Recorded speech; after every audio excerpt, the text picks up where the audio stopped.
السلام علیکم دوستو، جمعہ اور جماعت کے لیے ہمارے بھائی بہت پریشان ہیں، کافی مس کر رہے ہیں، اور واقعی میں جو لوگ پڑھتے تھے وہ لوگ مس کریں گے۔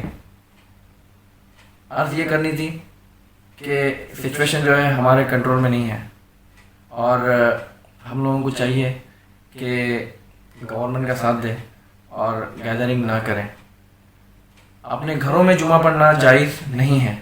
جمعہ کی جو کنڈیشنز ہیں اس میں اگر گھر میں پڑھیں گے تو نماز نہیں ہوگی، تو اس لیے جو ہے گھروں کا جو آپشن ہے اسے رول آؤٹ کر دیں، اور جماعت جو ہم لوگ بناتے ہیں اس میں بھی جو امامت کے اہل ہو، جو لوگ امامت کر سکتے ہیں، جس کی بیسک ایک کنڈیشن میں بتاؤں کہ صحیح پروننسیشن کے ساتھ میں قرآن شریف پڑھنے آنا چاہیے، درست مخارج جسے کہتے ہیں عربی کے اندر، وہ ہے تو وہ اسلامی بھائی پڑھا دیں اور دوسرے پڑھ لیں۔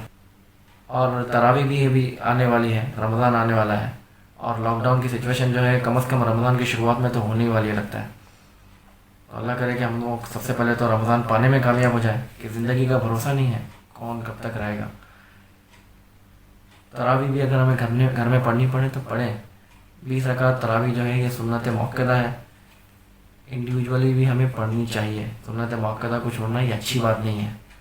تو گھروں میں پڑھیں اسے، جو بھی بیسک سورہ میں آتی ہے اچھے سے جو پڑھ سکتے ہیں، والعصر، قل هو اللہ احد شریف، یا پھر انا اعطیناک الکوثر، جو بھی سورہ آسان تھی، سورہ جو ہے آخری پاروں کی، تو اسے پڑھیں اور اپنی 20 رکعت جو ہے وہ کمپلیٹ کر لیں۔ اس میں یعنی کوئی بھی کمپلیکیشن نہیں ہے۔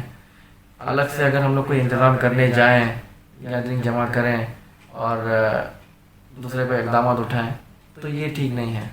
کوشش کریں کہ جتنا ہو سکے اپنے اندر جو امپرومنٹ لے کے آئیں، قرآن شریف کو جو ہے صحیح طریقے سے پڑھنا سیکھیں۔ اللہ تعالی ہمیں خیر و عافیت کے ساتھ رمضان بھی عطا فرمائے، اور ہمارے آنے والے معاملات میں ہم سب پر رحم فرمائے۔ اپنا خیال رکھیے، شکریہ۔